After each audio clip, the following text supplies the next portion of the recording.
পঞ্চাশোর্ধ্ব কর্ফিউ শেষবেলা সংগঠন হচ্ছে অরাজনৈতিক অসাম্প্রদায়িক একটি সামাজিক সংগঠন।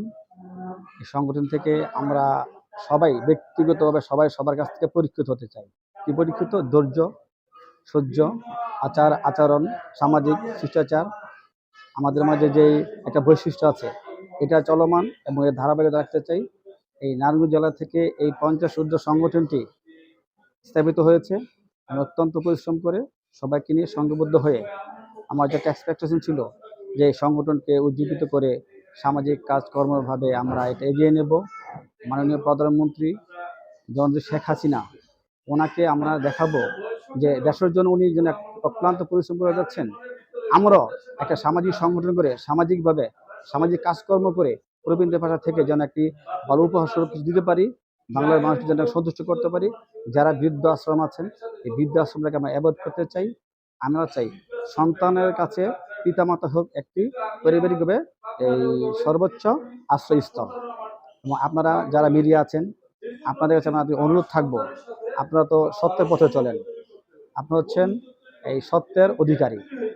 এবং যারা আছে নির্যাতিত মানুষ, অসহায়, যারা যে বিপদগ্রস্ত আছেন, যেই ক্ষেত্রে হোক, আপনারা যেন সত্য তথ্যের ভিত্তিতে যেন প্রত্যেকটি বিষয় রিপোর্ট করেন। এবং সামাজিক মাদক যারা যেই জায়গায় আছেন, যারা এই সাথে জড়িত সম্পৃক্ততা আছেন, আপনারা আমাদের পাশে থাকবেন, আমাদেরকে সহযোগিতা করবেন। আমরা যেন এই সংগঠন থেকে আমরা যেন এটা প্রতিহত করতে পারি। এবং পিতামাতাকে যারা অবহেলিত করে, যারা পিতামাতাকে আপনার ভরণ পোষণ করতে কৃতজ্ঞ বোধ করে যে আজকে যাও ওই সন্তানের কাছে, কালকে যাও ওই সন্তানের কাছে, এটা যেন না হয়।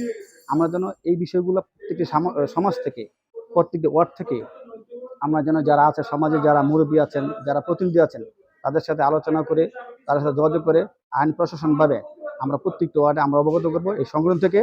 কোনো পিতামাতা যেন অবহেলিত না হয়, কোনো ওয়ার্ডে, কোনো সমাজে, কোনো ইউনিয়নে, কোনো গ্রামে কোনো পিতামাতা, কোনো বৃদ্ধা যাতে অবহেলিত না হয়, এটা নিয়ে আমাদের কাজ করবে। এটা আমাদের হচ্ছে সর্বমূল। অবশ্যই আমাদের সুন্দর প্রশ্ন করছেন। যদি প্রশ্ন ছোট হয়ে থাকে কিন্তু প্রসঙ্গটা বড়।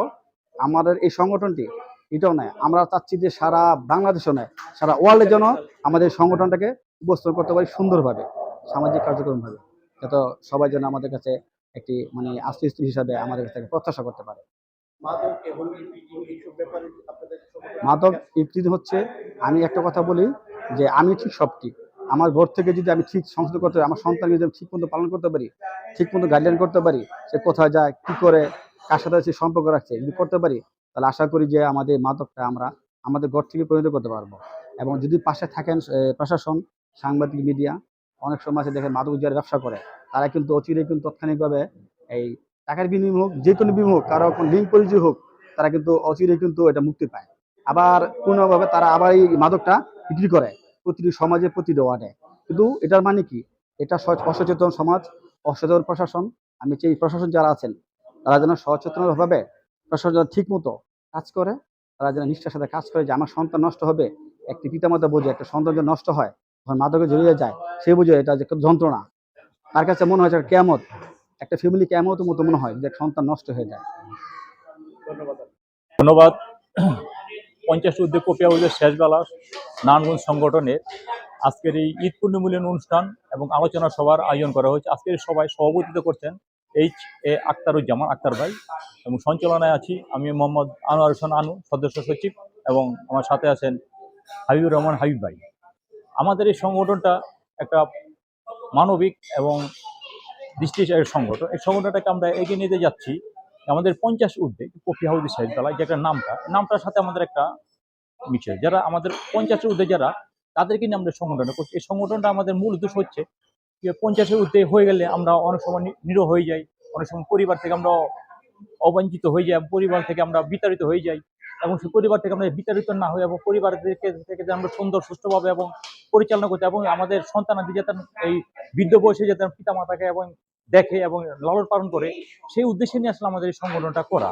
যে আজকে আমরা শুরু করেছি, হয়তো আগামী দিনে ভবিষ্যতে এটা আরো আস্তে আস্তে বেগবান হবে এবং নারায়ণগঞ্জে ছড়াই যাবে, নারায়ণগঞ্জ থেকে সারা বাংলাদেশে এটা ছড়াই যাবে। প্রত্যেকটা জেলাতে যেন এরকম একটা করে দুইটা করে সংগঠন থাকে, যাতে আমরা যাতে প্রবীণরা যাতে অবহেলিত না হয়, এই কারণে আমাদের এই সংগঠনটা করা। আমরা আজকে আমাদের এই সংগঠনের যে ঈদ পূর্ণমিলন এবং আলোচনা সভা করছি, এই সময় আজকে আমাদের অনেক নতুন মেম্বার অনেকে উপস্থিত হয়েছেন। এবং তারা যারা আসছে নতুন নতুন যারা আছে তারা সবাই মানে সংগঠনের তারা তো খুব মানে আনন্দিত এবং গর্বিত যে না সমন্বয়ের একটা এরকম একটা সংগঠন করার দরকার আছে।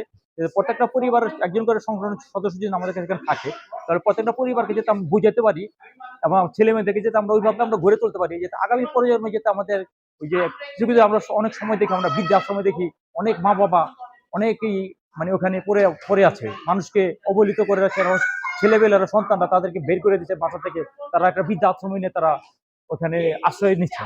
আমরা চাই যে আমাদের ভবিষ্যতে যে প্রজন্মে যারা আছেন তারা যাতে আমাদের কাছ থেকে শিখে এবং শিখায় যেন আমাদের কাছ থেকে তারা ভবিষ্যতে যে তাদের মা বাবাকে যেন অবহেলিত না করে এবং তাদেরকে যে বিতাড়িত না করে, আমাদের সেই প্রচেষ্টায় আমাদেরকে থাকবে যেমন প্রত্যেকটা ঘরে ঘরে একজন করে সদস্য আমরা সংগ্রহ করতে পারি এবং তারা যেন এসে আমাদের সাথে একত্রিত হয় এবং ওই সংগঠন থেকে ওই পরিবার থেকে মানে ওই পরিবারের সদস্যরা সবাই যাতে মানে সবাইকে যদি বুঝাইতে পারে এবং বুঝতে পারে যে আসলে এই সংগঠনটা কি এবং এই সংগঠনের সাথে যারা ঐক্যবদ্ধ আছেন আসলে তারা যে ভালো পদক্ষেপ নিতে, ভালো সংগঠন এবং সাংগঠনিকভাবে যাতে আমরা এগিয়ে যেতে পারি সেই আশা নিয়ে আমরা আগাচ্ছি। বৃদ্ধাশ্রম নয়, পরিবারের মাঝেই হোক পিতামাতার আশ্রয়স্থল। 50 ঊর্ধ্বে কফি হাউস শেষবেলা, নারায়ণগঞ্জ। ঈদ পুনর্মিলনের আজকে আমাদের আয়োজনে আমরা যে আমাদের পরিকল্পনা, যে উদ্যোগ, সেটা বাস্তবায়ন করার জন্যই আজকে আমাদের চতুর্থ সম্মেলন হচ্ছে বা চতুর্থ আলোচনা সভা হচ্ছে।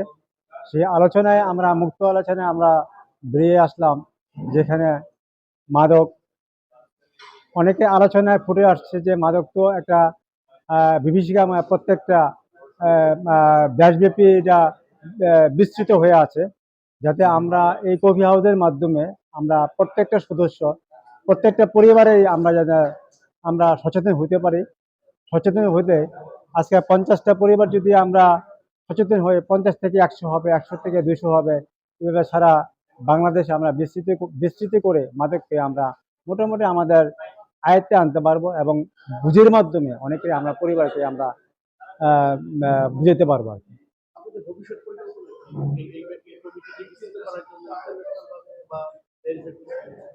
জি, আমাদের ভবিষ্যৎ পরিকল্পনা আছে। আমরা সমাজ কল্যাণ মন্ত্রণালয় মাধ্যমে আমরা এটার অনুমোদন প্রাপ্ত করার জন্য আমরা একটা অ্যাপ্লিকেশন করেছি অলরেডি। অ্যাপ্লিকেশনটা আমরা যৌথভাবে জমা দেওয়ার পরে ওখান থেকে আমরা রেজিস্ট্রেশন পাওয়ার পরে আমরা বিস্তৃতভাবে এখন নারায়ণগঞ্জ থেকে আমরা শুরু করেছি।